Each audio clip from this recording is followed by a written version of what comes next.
What is up, guys? Johnny Chase here, and welcome back to the club, and it's time to talk ROM hack. Yep, that's right. I'm here to bring you 5 more games that are ROM hacks I think you guys should check out here in 2025. Now, I've only done one of these videos before, and I got some of the heavy hitters out, but man, there are just so many other great ROM hacks that I think you guys should try out. If you think I've missed some, or there's ones that you want me to check out, as always, leave them down in the comments below, and I'll have a look. And if you've got one that I've named, I've already done in my previous video, go click the card up there if you want to watch the first video I've done on this subject. So, a couple of ground rules. We want to go over games that are not fan games, so they're not like their own executable. These are games that are, modifications of existing games that, in theory, if you had a flash ROM card or dumped this onto an NES or SNES or Genesis or what have you, theoretically you could play these games on real hardware. There are some limitations. There are some great resources out there that will tell you exactly whether or not you can play these on real hardware, or if you're stuck to the limitations of emulators. Now, as always, I will have links in the description below to the sites where you can get these games. Now, they're not paired together. That is up to you to learn how to do what's called IPS hatching. Now, romhacking.net has some great information on that. As of writing, the website technically is still up. It's not being actively updated to my knowledge, but all of the files are still there. Now, if you like this type of content, obviously, give me a like, give me a sub, turn on that bell. All that stuff YouTube tells us we gotta do. But, you know the game right now. So let's get into the first game. So first off is probably the heaviest hitter of them all, and one that I can't believe I left off of the first list, but Remix kind of grabbed my attention a little bit too much. But this is another Super Mario Bros. 3 ROM hack. This is Mario Adventure. When you think ROM hacks, this is probably the one that you go to. So this is a complete overhaul of Super Mario Bros. 3 in the sense that you have access to all 7 worlds right from the get-go, but they've also made some changes to it too. So there are behavioral changes to the enemies. The Goombas and Koopas are a little bit more aggressive. Buzzy Beetles have been replaced by Shy Guys. So instead of having their little Buzzy Beetle shell, you've got Shy Guy masks to kick around. You still got your basic power-ups. They have tweaked the fire flower a little bit there. So instead of jumping with a curve and a bounce to it, it just goes straight on. Now, what's funny about this is that the completion of each level, you don't, run to the end of the course and get a card. You actually have to fight Boom Boom and hit a mushroom to complete the level. Now, the cool thing about this is that even if you've gone and completed the level, you can always go back to it. It's not permanently locked out because in this, if you look on the world map, there are several doors that you have to unlock. And in each world, at least one of the levels has, a hidden area with a key in it. And you have to obtain that before you can actually go back and progress through. Best thing about this game, though, is that it has a battery backup save. So at any point, if you reset the game or if you shut it off, you can always come back and resume your progress. And one of the other cool things about this game is that the coins do not give you extra lives. You actually don't have extra lives in this. You have unlimited lives. It actually is used as a form of currency. So you can use these to play some of the mini games or go into the Toad houses to get some power-ups. So I thought that was a really unique mechanic on how they've, kind of changed the economy of the Mario games, where 100 coins normally gain you a free life. But in this, nope, you just keep collecting them and then you spend them on what you want. This is a really, really tough game that I've put a bunch of time into, but have never completed. It's something that's on my to-do list for 2025, is to actually sit down with a controller in hand and go through this entire game. But again, this is probably one of the quintessential ROM hacks for Mario 3 that you should pick up outside of Remix, obviously. So if you haven't checked it out already, most of you probably have, because this ROM hack is fairly old. But if you haven't, go check out Mario Adventure. Now, this one is a surprise hit for me because I didn't even know this existed. So, if you were familiar with an old Jillico game called Wampum, it was a side-scrolling platformer where you played a Native American character going through various worlds, defeating enemies with your spear and, grabbing items that you can use in later levels. I love Mega Man, and it looked like a fun time. And then some crazy modder decided, you know what? That downward stab that he does reminds me of another character. And they decided to make it Shovel Knight. So when I first saw this, I thought that someone actually took the original Yacht Club Games Shovel Knight and just demade it. So, you know, had it 4x3 and, you know, just put it on NES cart. Like, technically it was kind of possible with that, because this is incredible. Not only did they reskin Wampum to look like Shovel Knight, they put the entire soundtrack, or a good majority of the soundtrack, in this game. For those who don't know, Jake Kaufman, the original composer for Shovel Knight, he's Fami Tracker, which is a suite of software that uses sound files to mimic the NES and Famicom, that you can actually, you know, if you know how to write music, you can actually write your own music for a Famicom game and kind of insert it with the appropriate coding.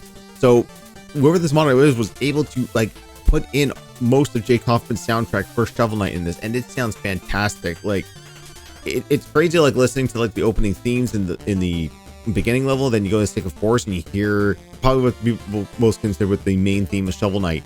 They've actually reskinned a lot of the enemies as well to kind of help fit the Shovel Knight theme. A lot of them start to become a little bit familiar. Like there's one level there where you're basically fighting against ghosts and bats from the Castlevania series, and I don't know if the modder got a little lazy, but in the final level, your main enemies are the Grim Reaper sprite from Castlevania 2 Simon's Quest and a bunch of the Looney Tunes sprites from Bugs Bunny's Birthday Blowout. So there's like Sylvester the Cat, there's Elmer Fudd, that little spray chicken that Foghorn Leghorn always had a rivalry with. It's pretty nuts, but I mean, like, it doesn't detract from the fun of how crazy this game is. Like, I never put so much time into Wampum. Like, it was one of those ones I would always boot up and be like, okay, this is a side-scrolling platformer. All right, time to move on with the day. I never put a whole lot of emphasis in actually playing it, but man, this mod got me hooked and played it to the absolute end and loved every single second of it. So if you want a unique take on Wampum through the eyes of Shovel Knight, go try out the Shovel Knight mod for Wampum. Next up, we've got a unique mod that uses Zelda Link to the Past to create something completely new. This is Conkers Hyrule Tale. But with this here, this is kind of a spiritual successor and sequel to Conker's Bad Fur Day. Like, it legit like is supposed to take place right after you finish Conker's Bad Fur Day. But also it involves the Matrix. I mean, there is a lot of referential humor in this and a lot of pulling scripts from not only the Conker game, but from other movies as well and other properties. So you actually start off in the Animus station, taken straight out of Assassin's Creed, and you're warping through different areas. The first little bit of it is in black and white because you're still trying to get your memories in check. But in this, it's kind of interesting. You don't start off, there's no sword. Conker just has his fist, which I was a little confused of. It's like, how hard is it going to be to fight enemies without a sword? And it actually turns out to be pretty good. You can, you know, just punch enemies normally and kind of progress through the map. Now, what's funny is that I was able to fix this later on, but at the beginning of the game, the dialogue is super heavy and it kind of drags on a little bit, and you kind of wish that you could skip it. And they do have like the little joke from Conker's Bad Fur Day where he says like, oh, if you want to skip these wonderful cutscenes, just hit the R button, but you have to hit play once. And in this, like, oh, you want to skip the dialogue, just hit the X button. But once you end up getting the smartphone, which is like your menu system, you can actually go in and change the text speed to go a little bit faster. So there is a lot of references in this game, not only to other video games, but to other intellectual properties as well. I mean, you meet the goddamn doctor, you're in the TARDIS, the main world that you go into, you're into like a Sony PlayStation, and then all of a sudden there's, you know, Peach's Castle from Super Mario 64. I haven't been able to get a whole lot of hands time on this yet. I put a couple of hours into it. A lot of the puzzle stuffing is a little bit tricky, but I mean, if you know your way around Legend of Zelda, you can pick it up pretty quickly.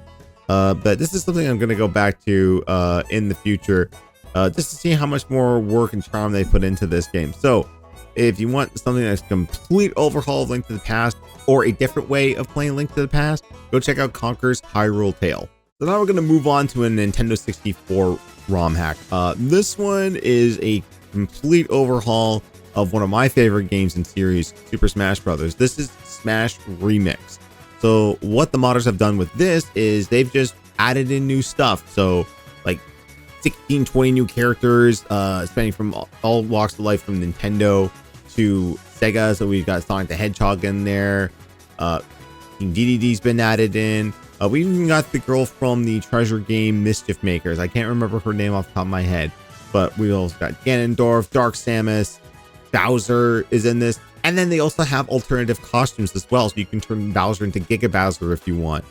So within this, like, they've also added new stages, new music, a new remix, Smash mode or classic mode. So I was playing a little bit of the classic Smash mode and, you know, going through the same enemies. I was like, okay, that's not too bad. But like, just the amount of work that's in this, there's like stages where characters are not even in this game. Like there's a Castlevania level, there's an NBA Jam level.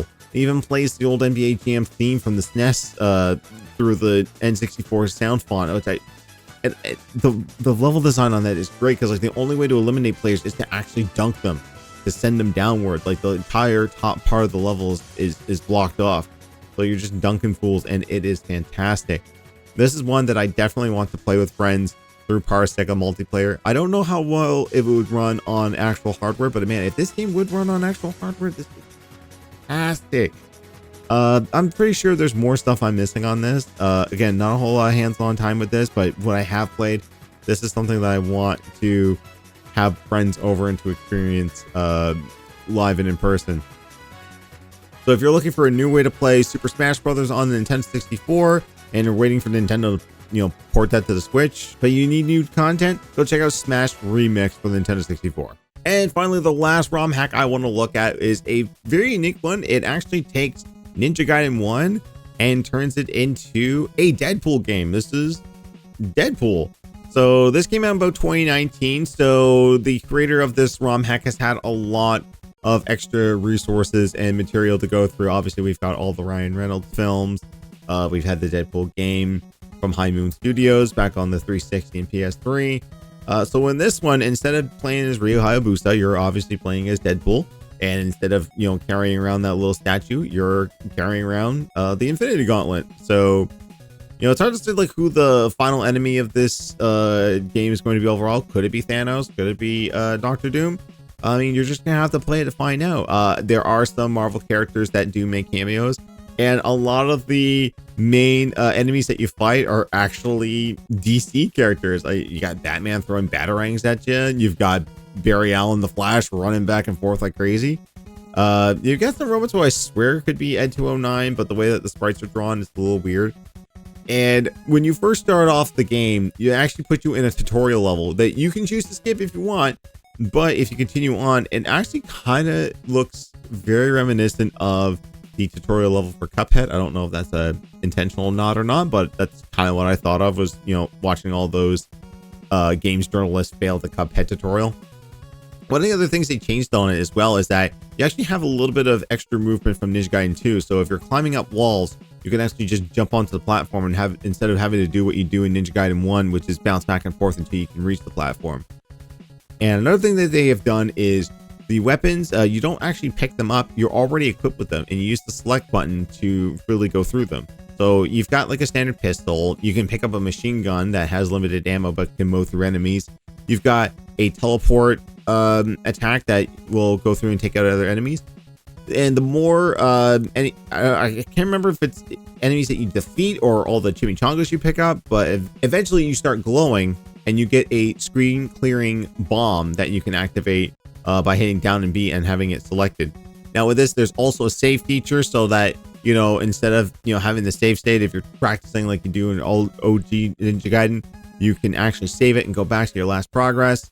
There's actually difficulty settings as well. This was a fantastic ROM hack, one that I've had my eye on for a very long time. So if you want to try something different in the style of Ninja Gaiden, go check out the mod for Ninja Gaiden 1, Deadpool. And that's going to do it, guys. That's 5 more ROM hacks I think you guys should check out. What did you guys think? Are you going to check any of them out? Are there any that you think I should check out that I haven't talked about already? Again, leave them in the comments below. You don't think I read these things? I do. You guys give me so many great suggestions for fan games, ROM hacks, modern and retro games, and I'm gonna keep bringing them to you as long as you keep giving me suggestions and liking these videos and watching them. I greatly appreciate everyone that just comes to the channel and checks it out. As always, if you like it, please give it a like, please subscribe to the channel, and hit the bell for notifications so you know when I put up a new one or if I have a new topic in mind. But until the next video on Giant Chase, and I don't have a closing, as always. I guess my non-closing is my closing. But I'll see you in the next one.